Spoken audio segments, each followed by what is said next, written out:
This lecture will be about the bones of the shoulder region. And first we will start with the clavicle. Of course, the clavicle, that is the only bony attachment between the trunk and the upper limb, you can say, right? Only bony attachment, right, between upper limb and trunk. The other attachments, they are all muscular and ligamentous. And this bone should be palpable along its entire length, so it's largely just under the skin, and it has a gentle S-shaped contour to it. There's a gentle S-shaped curve to it. Looks like a S-shape if you view it from above. That's a superior view of the bone. As you can see, if you view the bone from above, it looks like as it's having a gentle S-shaped contour, right? And if you look also from above, if that's anterior, right, and that's the medial end of the clavicle, it means that anteriorly it is somewhat convex anteriorly, right, and medially. If you look at the lateral part of the bone here, it will look concave anteriorly, right? So it's convex on its medial side anteriorly and concave on its lateral side, right? Anteriorly. It's also anteriorly, right? Now, it has also two ends. It has a medial end, which articulates with the manubrium of the sternum, and it has a lateral end, which articulates with the acromial process. Now, the acromial end of the clavicle, which is this end, you can call it acromial end because it articulates with the clavicle, with the acromial process of the scapula, or you can also call it lateral end. This end is flattened. It's flattened from up to down. So if you view it from an anterior view like this one, you will see it is flattened, but the medial end is not. The medial end is more, you can say, robust, somewhat quadrangular in shape, right? That is the medial end of the clavicle. So the medial end is more robust, whereas the lateral end is thin and flattened, right? Now, the sternal end of the clavicle has a much larger facet. The facet for it, for the articulation with the manubrium of the sternum, is much, much larger compared to the lateral end, which has a small facet, very tiny facet, for the articulation with the medial surface of the acromion of the scapula. We will see how these bones fit together. Okay? Now, if you look from the inferior part of the bone, the inferior part of the bone has two important landmarks. It has a bony projection here. This bony projection is referred to as the conoid tubercle. And this is followed laterally by a roughened line of bone, which is called the trapezoid line. So this conoid tubercle and this trapezoid line actually have importance because they are the sites of attachment of a very important ligament that we will talk a lot about it, called the coracoclavicular ligament. Coracoclavicular ligament. This ligament is the most important ligament that connects the clavicle to the scapula, or in other words, that connects the trunk to the upper limb. And it's the strongest ligament and the most important ligament. We will talk about acromioclavicular dislocation, and I will show you an image of that later. That image really shows why this ligament is very important. Now, also, if you see about the middle part of the inferior surface of the clavicle, about this region here, this region is the site of attachment of a muscle which is referred to as the subclavius. Subclavius. It's a small muscle in the anterior wall of the axilla, as we will see in the next lectures. And this muscle is supplied by a branch from the brachial plexus called nerve 2 subclavius muscle. We will see all the details later. Right?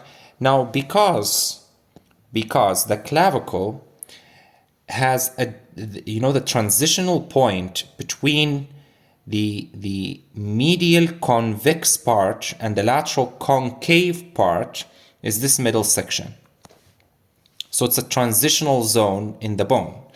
Additionally, from below, this bone has or receives the insertion site, or you can say attachment site, of the subclavius muscle. Additionally, a nutrient artery which supplies the clavicle enters approximately in its middle section. Because of all of these reasons, the clavicle most commonly fractures in its middle section. The usual site where clavicular fractures occur in the middle section of the clavicle. Okay? Now that's what we need to know about the clavicle. By the way, if you want to know, this joint, the sternoclavicular joint, we'll take a closer look at it. It is considered a saddle joint. And we'll take a closer look at it in the next slides. So now let's take a look at the scapula. The scapula generally, it's a triangular flat bone, right? It looks somewhat like a triangle and it is flattened. This bone has 3 angles and 3 borders and 2 surfaces and 3 processes, right? So let's go through these. It has 3 angles. It has the inferior angle, which is this angle. This area is referred to as the inferior angle of the scapula. It has also a superior angle, which is this one. The superior angle marks the transition between 2 borders, which is the medial border and the superior border, right? So actually, the lateral angle is the glenoid cavity itself. And you know the glenoid cavity is the site where the humeral head articulates with the scapula to form the glenohumeral joint. So the lateral angle of the scapula is considered to be the glenoid cavity itself, right? The glenoid cavity. Now, we also said that it has 3 borders. The borders of the scapula are as follows. These borders include, there is, you can say, a medial border, which is this one, which extends from the inferior angle to the superior angle. All of this is called medial border. It has a lateral border, which is this one, and has a superior border, which extends from the superior angle to and ending with another process, which is called the coracoid process. We can appreciate this process more on this view of the bone. That's the coracoid process. It tends to arch anteriorly, right? So it's arching anteriorly, as you can see like that, right? The 3 processes are the acromion process, which is this one. That's called the acromion process. And the spine of the scapula, which is this structure, and the coracoid process, which is this structure, right? These are the 3 processes of the scapula. Now, if you want more details on each border, of course, you can see that the lateral border is a little bit more sharp compared to the medial one. The superior border, if you follow it from a medial direction, starting at the superior angle, if you follow it, it's descending down. And then there's a notch more laterally. This notch is referred to as the suprascapular notch. That's the suprascapular notch. Now, in the dried bone, it looks just like a notch. But in the living body, actually there's a ligament here, which spans it and converts it from a notch into a foramen. Okay? Just after this notch, the suprascapular notch, you will encounter the coracoid process. And you can see it, as I told you, much better on this lateral view of the bone. Right? Now, if we look at the spine of the scapula starts at the medial border of the scapula in this region, and it has an attached part to the bone, as you can see. So if you look from here, that's the attached part. But then if you move more laterally, as you can see this arrow, that's the final attachment site. Now there's no attachment between the rest of this bone and the scapula itself, such as that you can pass a finger or a probe just under this region. As you can see, there is an arrow here to indicate that this is the final limit of attachment of the spine of the scapula to the posterior surface of the scapula. From this region onward, we will call this as acromion process, which is this process of bone. This acromion process actually arches over the glenoid cavity, and you can appreciate this more as you see it from this view, right? That's the acromion process. It's arching over the glenoid cavity, and it is posterior in position as compared to the coracoid process. Now there is a gap between the acromion process and the glenoid cavity here. This gap is referred to as the subacromial space. Subacromial space, which has a lot of clinical implications. As we've talked in orthopedic, if you didn't see these lectures, orthopedic surgery of the upper limb, you will know that this has implications to do with subacromial impingement syndrome. When this space is narrow, it causes subacromial impingement syndrome. And generally, patients with subacromial impingement develop that is a tendinitis or an inflammation in the supraspinatus tendon. This is called supraspinatus tendinitis. This is not to be confused with the presentation of patients with full tears in the supraspinatus tendon, because we know that supraspinatus tendinitis is a progressive process, and it's more likely as the patient ages. So it's more likely in an older person. And the process begins with inflammation of the tendon. The tendon, when suppose this tendon inflames, of course the tendon is gonna swell due to the process of inflammation. So if this tendon keeps on swelling like this, of course it will further narrow the subacromial space and creates even more impingement. And that creates even more inflammation on the tendon, and such that the patient enters into a vicious circle. With time, small tears starts appearing in the tendon itself. These tears coalesce with each other, they fuse with each other until a big tear is seen. And this tear, which is big, it can cut the tendon altogether, right? Now, this is not to be confused with traumatic cases in younger patients. In younger patients, actually, if they sustain high energy trauma, that can rupture the tendon without pre-existing inflammation. So in the exam scenarios in the MRCS, they will usually tell you patients that have subacromial impingement without tears, without any tears. In such a patient, of course, there will only be pain, a painful arc of abduction. That patient feels the majority of pain between 60 and 120 degrees of abduction. Between 60 and 120 degrees of abduction, the patient feels pain, and no pain beyond 120 degrees, and no pain below 60 degrees. So, because at this degree of abduction, the subacromial space is narrowest. But the patient is able to abduct, albeit with pain, but able to abduct. That's unlike in patients with full tears. Patients with full tear doesn't usually experience pain, just there's lack of abduction initiation. At least the initial 15 degrees of abduction. That's a very important thing to distinguish in the exam. We will train, of course, more in the sessions, in the live sessions, okay? So, if we continue with the anatomy of the scapula, of course the scapula has a dorsal surface, which is the one that you're looking at now, right? All of this is considered dorsal surface of the scapula.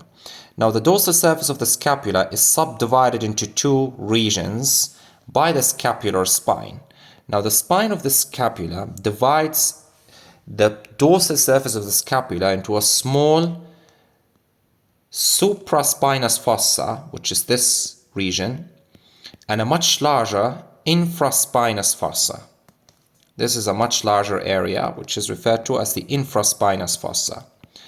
Now, these are areas of origin of some of the muscles, like supraspinatus originates from this region, from the supraspinous fossa.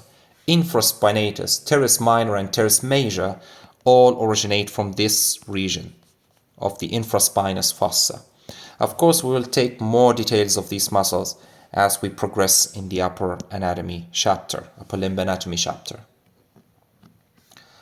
Okay, now if we'll take a look at the glenoid cavity, guys, it is shallow and it is somewhat coma shaped.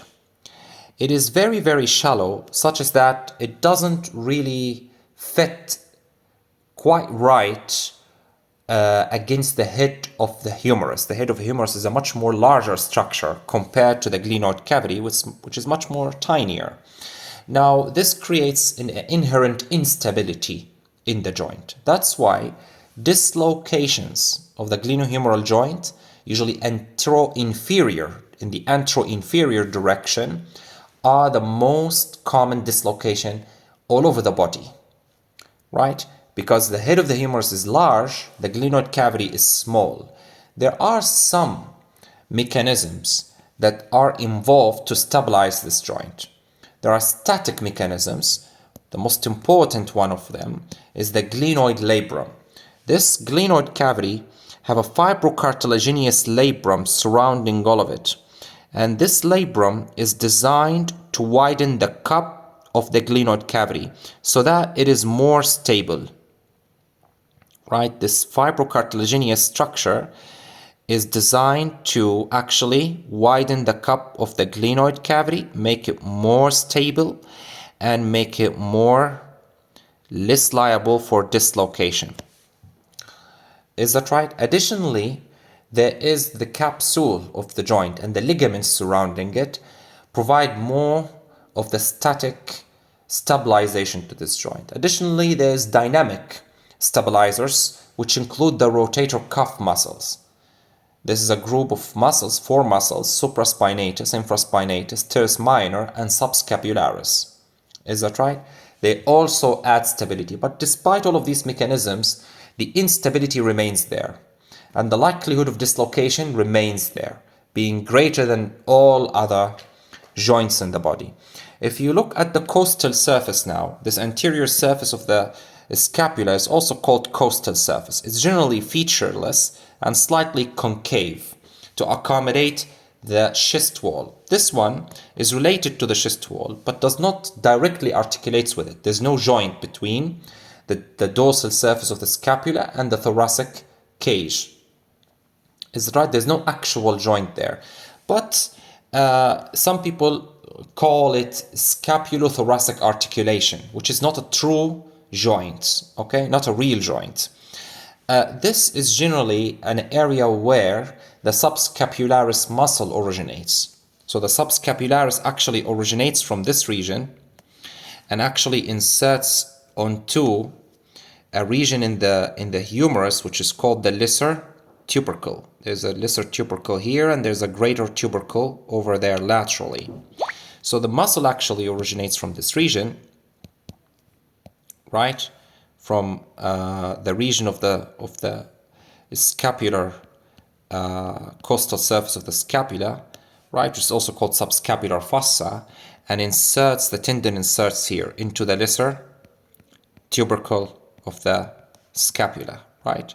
And that muscle is called subscapularis, supplied by nerves from the posterior cord of the brachial plexus, the superior and inferior subscapular nerves, and is the only internal rotator among the rotator cuff group of muscles. When it pulls in this direction, of course, it will rotate the scapula medially, like this, medial rotation of the scapula. Is that right? We'll take it in more details later. Now, if we move to the upper part of the humerus to see, and then we'll see how all of these three bones fit. The upper part of the humerus generally has a head, which is this region.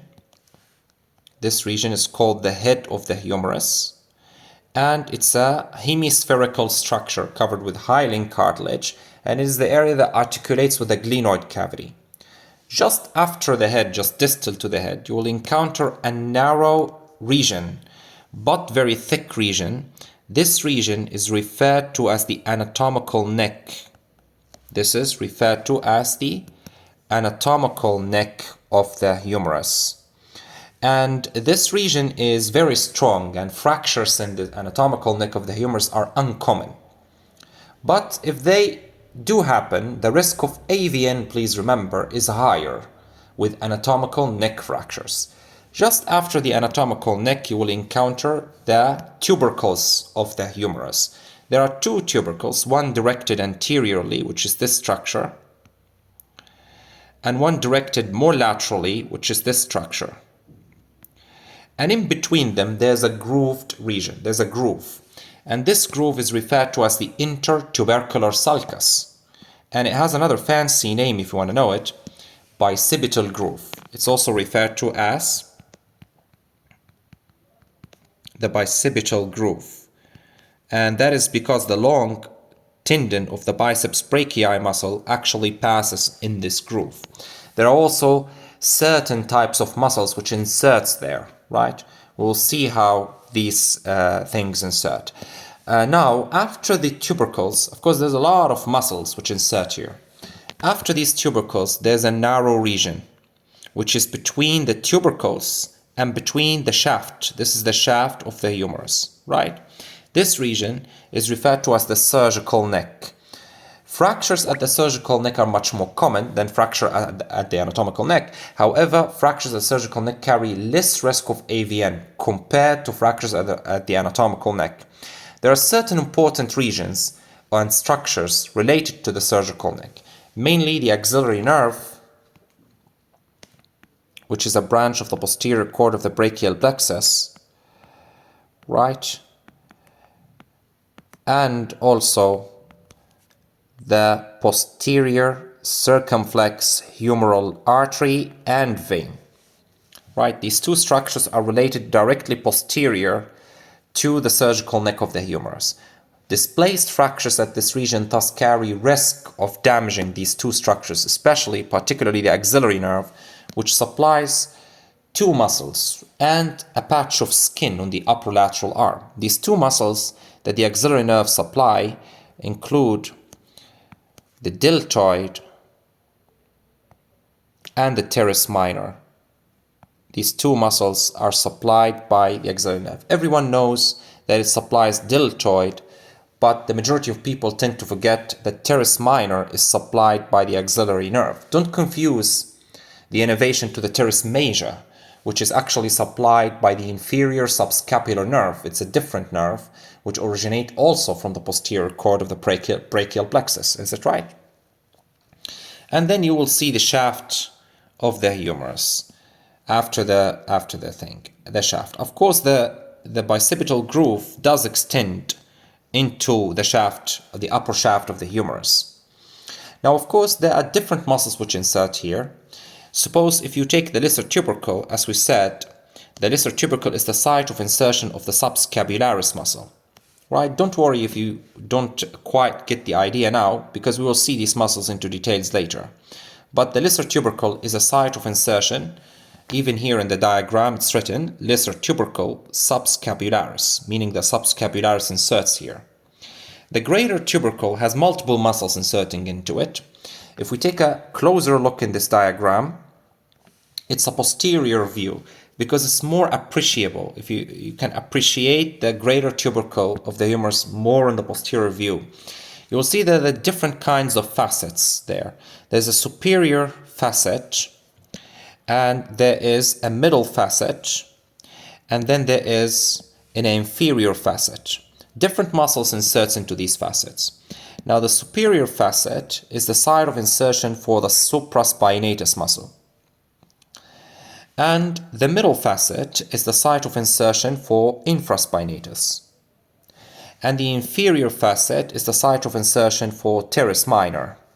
Right, so these three muscles are all muscles of the rotator cuff. Supraspinatus, infraspinatus, and teres minor are all muscles of the rotator cuff group, in addition to subscapularis, which is the fourth member. Right? Again, I will take you into more details. If we look at some of the features in the upper humerus about the midshaft, if you look at the lateral, of course, this is one thing. This is the bicipital groove. You can consider it as having a floor, a medial lip, which is this region, and a lateral lip. Now, if you follow the lateral lip downward, you will see that it's continuous with roughening in the bone. And this roughening at approximately the middle section of the humerus reflects somewhat on the back of the bone, like this.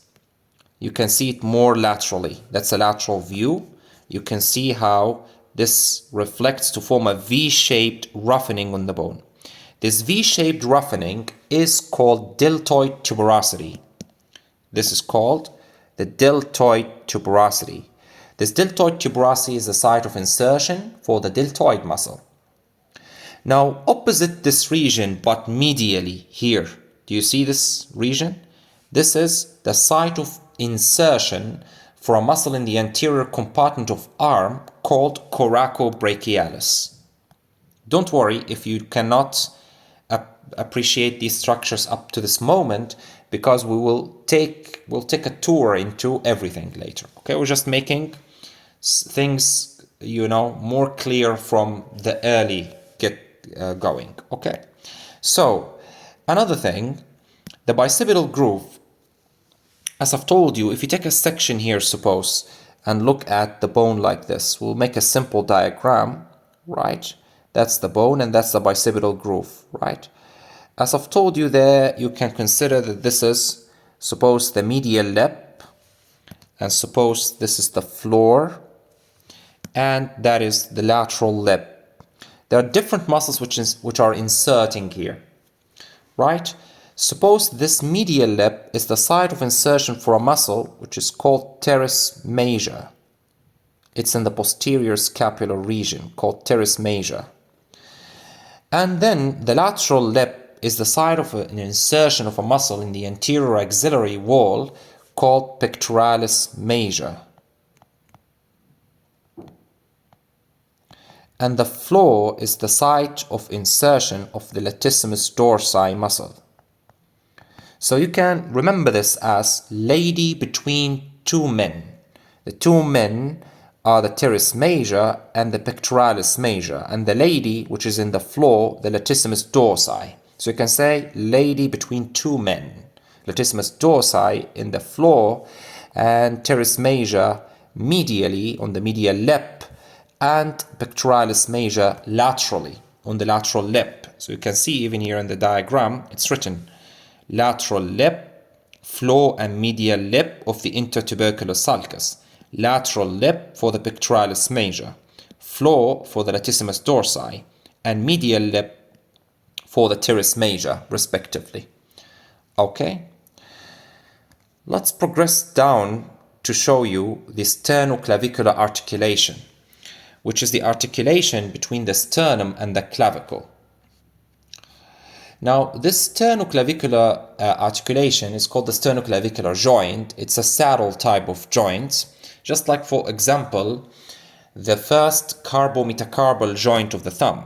For the purposes of the MRCS Part A exam, you have to know that this is more important. They usually ask about the type of the first carbometacarbal joint, right, of the thumb, which is a saddle type of joint. Also, the sternoclavicular articulation is another type of a saddle joint, or another example of a saddle joint, right? Now, this articulation is between the medial end of the clavicle and the manubrium of the sternum, right? This part of the sternum is called manubrium, and down below you have the body, and finally you have the xiphoid process, right? Now, yes. Now, as I've told you, it's saddle. The articular cavity is somewhat special because the articular cavity is totally separated, right, into two compartments by an articular disc. This is the articular disc, which is in the middle, which separates it into two different cavities within, right? It's a complete separation. There's no communication between these two articular spaces inside, right? Now, the sternoclavicular joint allows movement of the clavicle predominantly in the anteroposterior plane, right? It may move posteriorly or anteriorly in the anteroposterior plane, and also in the vertical plane, that it may move up or down. So it may move anteroposteriorly or up and down, right? Vertical plane. But also there's some slight rotation that can occur. There are 4 ligaments, right, which reinforces and strengthens the sternoclavicular articulation. You have the anterior and posterior sternoclavicular ligaments, right, which are anterior and posterior to the joints, right? We may not appreciate them here on this cut section, but here on the other side of the screen, you can see the full picture here. This is the anterior sternoclavicular ligament. There's a similar one on the back, right? There is also, additionally, the interclavicular ligament, which is this ligament. This interclavicular ligament actually links the two ends of the clavicles to one another and to the superior surface of the manubrium, right? This ligament must be divided during a sternotomy, and they usually ask about this in the exam. You have to divide the interclavicular ligament during a sternotomy, okay? And then you've got finally the costoclavicular ligament. The costoclavicular ligament is actually positioned laterally to the joint. So that's the joint itself, but this ligament is positioned lateral to the joint. And it connects the proximal end of the clavicle to the first rib and also the related costal cartilage, right? So it's a ligament between the undersurface of the medial end of the clavicle and the first rib and also the related costal cartilage of the first rib. Now let's go to the acromioclavicular articulation. Now we've seen how the clavicle connects to the sternum. Now we want to look at how does it connect to the clavicle. Now this joint is very small, the acromioclavicular joint, as compared to the sternoclavicular. It's a very tiny joint, and this joint occurs between the lateral end of the clavicle. There's a small oval facet on the lateral end of the clavicle, which meets another similar facet on the medial surface of the acromion process. That's medially. So this is the medial surface of the acromion and the lateral end of the clavicle. They articulate here via a small synovial joint in this region. This joint allows movement in the anteroposterior plane as well as up and down, similar to the movements that are occurring in the sternoclavicular articulation. There's also some axial rotation which can occur in this joint. Very minimal movement there, axial rotation. This joint is reinforced by a ligament which is called the acromioclavicular ligament, which is this ligament that spans the joint itself. It spans the clavicle and connects it to the acromion process. Right? This is called acromioclavicular ligament. It's largely superior to the joint, right? This ligament is largely thickened more above the joint, largely superior to the joint, you can consider it. But that's not the most important thing. The most important thing is this one, which is not directly related to the joint. This structure as a whole, there are two ligaments there. This is one, this is the other one. But this entire thing is called coracoclavicular ligament. This is referred to as the coracoclavicular ligament, or for short CC ligament. You can call it CC ligament, right? Coracoclavicular. Coraco for coracoid process, clavicular for clavicle. So it's very easy. You can say it connects the clavicle to the coracoid process. It's a much larger structure as compared, right? And it's more important, strong accessory ligament, right? This ligament provides much of the weight-bearing support of the upper limb on the clavicle. And also it is the most important ligament which maintains, now listen carefully, that's very important, which maintains the position of the clavicle on the acromion. This ligament, that's the question in the exam. This ligament is more important when it comes to maintaining the position of the clavicle on the acromion in its normal location. Right? That's more important. They ask about this ligament. Now, it's composed of two parts. There is an anterior one, more anterior one, which is called the trapezoid ligament, right? This is the trapezoid ligament. It's more anterior. And it attaches to the trapezoid line on the clavicle, as the name implies. And a one that is more posterior, which is not much shown in this diagram, but it's actually more posterior, and that's called the conoid ligament, right? Both conoid ligament and trapezoid ligaments make up the coracoclavicular ligament, and both attached to the base of the coracoid process. Is that right? That's the most important point that I want you to know about it. Now let's take a look at the glenohumeral joint. The glenohumeral joint, it's a synovial joint, and it's considered a ball and socket joint, which is the articulation between the head of the humerus and the glenoid cavity of the scapula. Is that right? The head of the humerus here and the glenoid cavity of the scapula. And you can consider it as a multi-axial joint, that it moves as it has a very wide range of motion. It moves in every direction. It moves in flexion, it moves in extension, in abduction, in adduction, in medial rotation, in lateral rotation. It also moves in circumduction. It allows generally all possible movements. This hypermobility in the joint is important for functionality, right? Day-to-day life. You need your shoulder joint to move, that is, reasonably well, right? For day-to-day activity. But this hypermobility of the joint is given at the expense of stability, right? You cannot have both. You cannot have a very, very stable joint and a very, very mobile joint. You need to give up on one or the other, right? Right, because as I've explained earlier, the cause of this is predominantly by how the shape of the humerus, the head of the humerus, is so big as compared to the glenoid cavity. And I've told you about the things that stabilizes it, the fibrocartilaginous color, which is the glenoid labrum. Now I want to highlight a very important point clinically, which is dislocation of the shoulder joint. Of course, I've taken this into more and more details in the respective lectures in the upper limb orthopedic conditions affecting the upper limb. But I also like to highlight some of the points here again. So the head of the humerus, when it dislocates, guys, it usually dislocates in an antero-inferior direction, like in this arrow.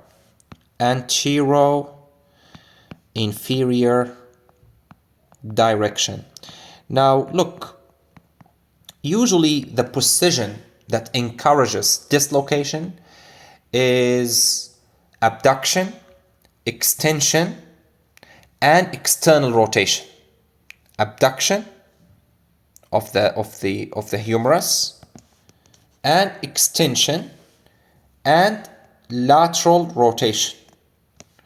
These three positions makes the humeral head at the most liable position for dislocation. When it dislocates, it actually dislocates anteroinferiorly. Sometimes when this happens, as the humeral head dislocates, it strikes this part of the glenoid labrum, the antero-inferior glenoid labrum. Sometimes a tiny tear can appear in the ligamentous part of the glenoid labrum, right? In the ligamentous, but it's a fibrocartilaginous structure. So this is actually referred to as Bankart lesion. This is called Bankart lesion. Bankart lesion. Right? Also, as the humeral head, actually when it is in this position that I've told you about, extension, abduction, and external rotation, this part of the head, right, which is the suprolateral part of the head, this part, superior and lateral, is the one that strikes the glenoid labrum here. So sometimes there's a bony defect that occurs, you can say a fracture or bony defect in this region. That is called Hill-Sachs lesion. Hill-Sachs lesion. This is very important points. Hill-Sachs lesion and Bankart lesion. You know, Bankart lesions sometimes also involve the bone, the underlying glenoid itself.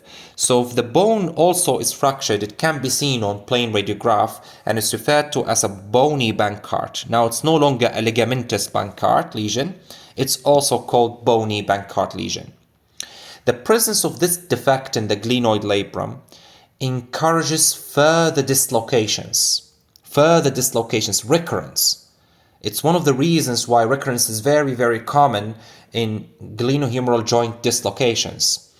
And in fact, guys, if you think about it, sometimes they ask this question in the exam. They will tell you which of the following is the most common underlying abnormality that may be seen on a plain radiograph in a patient with recurrent glenohumeral joint dislocations.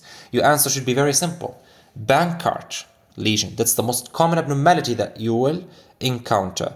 You know, sometimes, and less commonly, the glenohumeral joint dislocates posteriorly, right? And that is a less common situation. It's usually associated with vigorous muscular contractions, such as, for example, an epileptic fit or a patient who have been electrocution, right?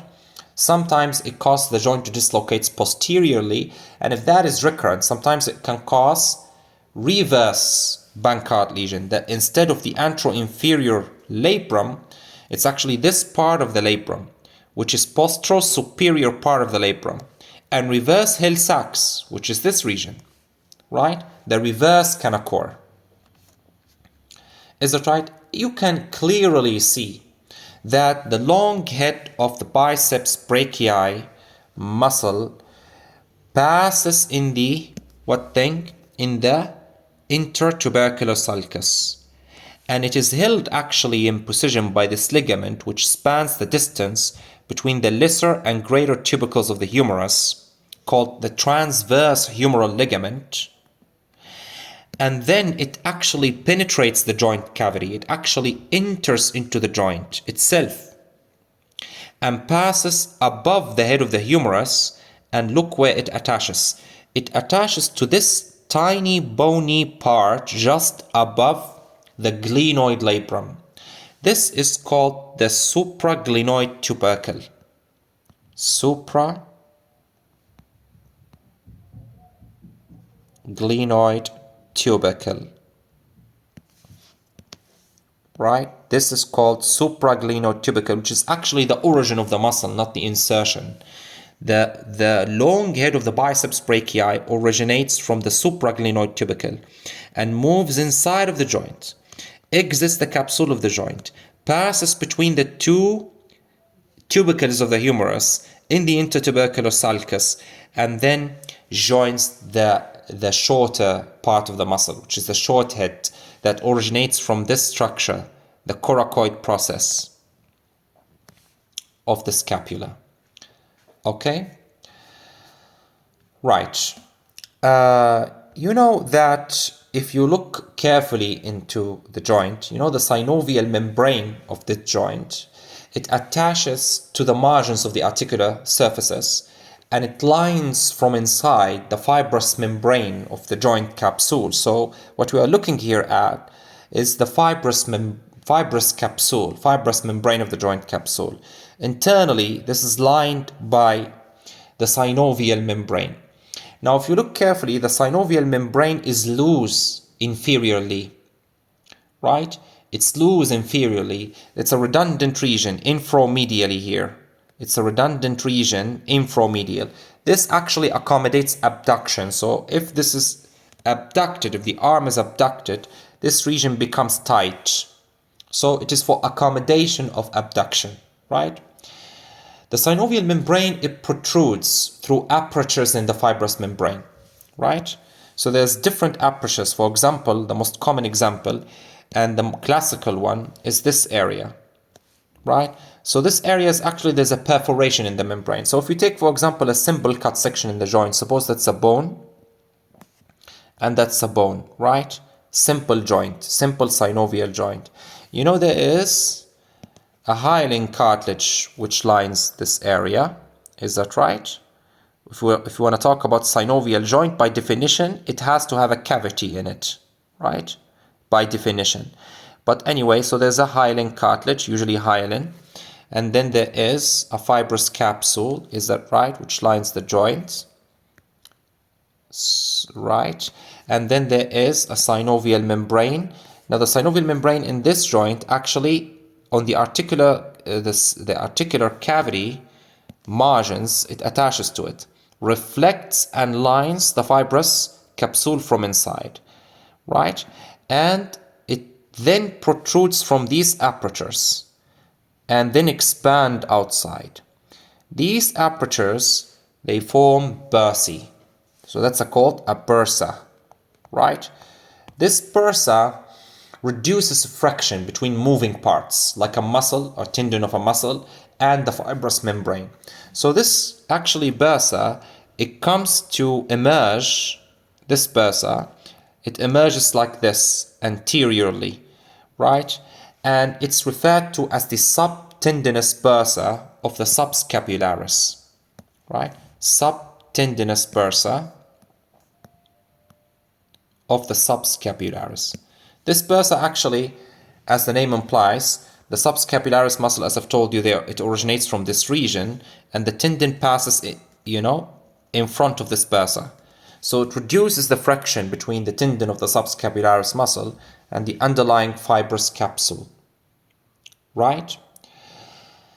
There's also, the synovial membrane also folds around the tendon of the long head of the biceps brachii muscle in the joint and extends along the tendon as it passes into the intertubercular sulcus like this. Do you see? It kind of is like an envelope. It also reduces the friction as this tendon moves during contraction. Right? So all these synovial structures, the purpose of it is reduction of friction. Sometimes they can be inflamed, and this is called bursitis. This condition is called bursitis. Now, in addition to this bursae, you can say, which communicate with the synovial cavity, there are others which do not, right? We need to consider them. For example, there is a bursa between the acromion process, right, and the supraspinatus muscle, right? So there's a bursa here, right, subacromial bursa, which reduces the friction.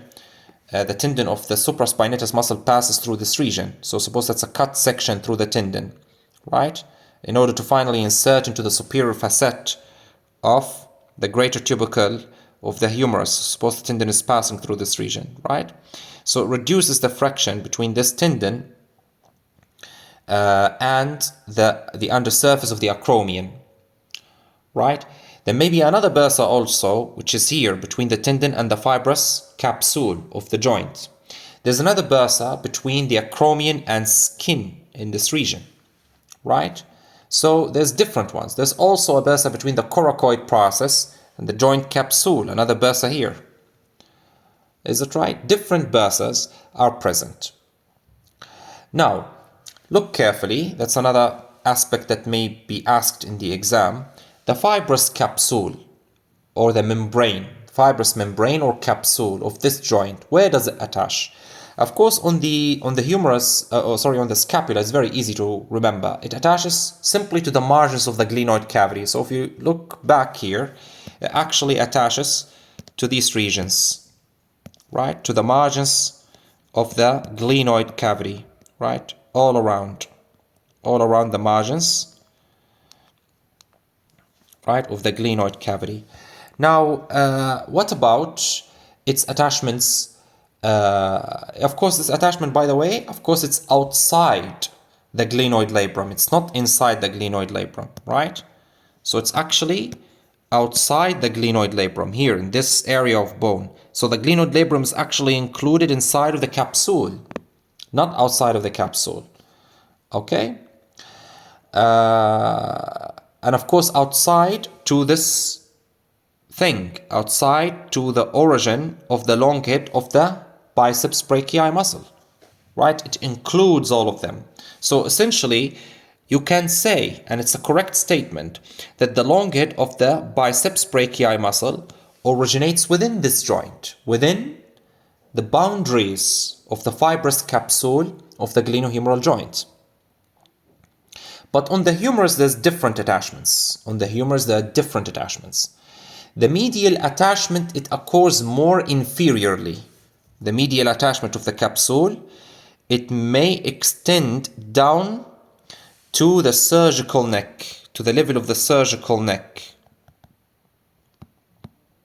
of the humerus. So medially, it's more inferior. It may even extend into the shaft, right? According to Gray's anatomy, it can extend even into the shaft of the humerus, right? And it's loose or folded in this region, as I've told you, to accommodate abduction. Now, on the other hand, this region, the lateral region, it actually attaches to the level of the anatomical neck, not into the surgical neck. So you can say laterally, superiorly, it attaches laterally and superiorly to the anatomical neck. But if you move down, the capsule moves also down medially. If you move medially down, the capsule attaches to a much inferior level. They can ask about this, right? So the medial part of the capsule is attached to the surgical neck, at least to that level, or even lower. Whereas the superior part is attached to, actually the lateral and superior part is attached to the anatomical neck. Okay, it's attached to the anatomical neck. Now there are several ligaments which reinforces this joint. Again, that's another view of the capsule intact being redundant in this region, right? Redundant capsule to accommodate abduction. Anyway, there are, you can say, multiple ligaments that reinforces the fibrous membrane of the joint capsule. There's anterosuperiorly, anteriorly and superiorly. There are three ligaments: superior, middle, and inferior. Glenohumeral ligaments, right? So this is the superior glenohumeral ligament, this one, right? This is the middle glenohumeral ligament, right? And there's also an inferior one, the inferior glenohumeral ligament, which is this one, right? These ligaments are, you can say, in the anterior and superior plane, somewhat, three locations, right? These ligaments, they pass from the supromedial margin of the glenoid cavity, supromedial margin of the glenoid cavity, to the lesser tubercle of the humerus here, right? Yes, and inferiorly they can also be related to the anatomical neck of the humerus, right here in this region. They can be related to the anatomical neck of the humerus, right? Superiorly, there's a ligament between the base of the coracoid process, right, and the greater tubercle of the humerus. This is the base of the coracoid process. There's a ligament which passes in this region. Do you see that? And it goes to the greater tubercle of the humerus. This is called the coracohumeral ligament. Don't confuse it with coracoclavicular, okay? Coracohumeral ligament. It's another thing that reinforces it. If you want to know, there's also more ligaments between the greater and lesser tubercles, the one that we've talked. That's the transverse humeral ligament, right? Yes. Lastly, I wanted to show you this plane radiograph, which shows dislocation of the that is acromioclavicular joints. Acromioclavicular joint dislocation. As you can see, guys, from this plane radiograph, that's the lateral end of the clavicle. And this is the acromion, that's the medial surface of the acromion, which should have been articulating with the lateral aspect of the clavicle. Now the clavicle is displaced superiorly. In the exam, they will tell you a person sustained trauma and is having acromioclavicular dislocation, and on a plane radiograph, the lateral end of the clavicle is displaced superiorly like this. Which of the following structures, which are most important, that should have prevented this? Of course, as I've told you, it's our friend here. It's our guy here. Let's go back. The coracoclavicular ligament. As you can see, if this ligament is disrupted, right, the lateral end, of the clavicle translates superiorly or dislocates superiorly. It's not the acromioclavicular ligament. It's a much weaker structure. It does resist the upward dislocation or movement of the clavicle, but this structure is much more important. I'm stressing about it because it's an area of exam questions. Okay, guys, so I will see you in the next lecture about the shoulder region, and best of luck.